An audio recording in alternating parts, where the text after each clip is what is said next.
আশীর্বাদ করছি বচ্চ, দীর্ঘ জীব হব বচ্চ। আমি কি জন্য স্মরণ করি আর কি জন্য স্মরণ করবো বচ্চ? মিঠালিত বেলায় উজাইত ঘর, আগামীকাল যাত্রা করছে চাম্পাই নগর।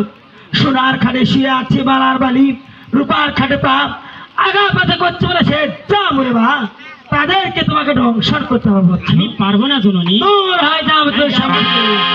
কালো না কালো এলারে পাতা রাখিতে লাগা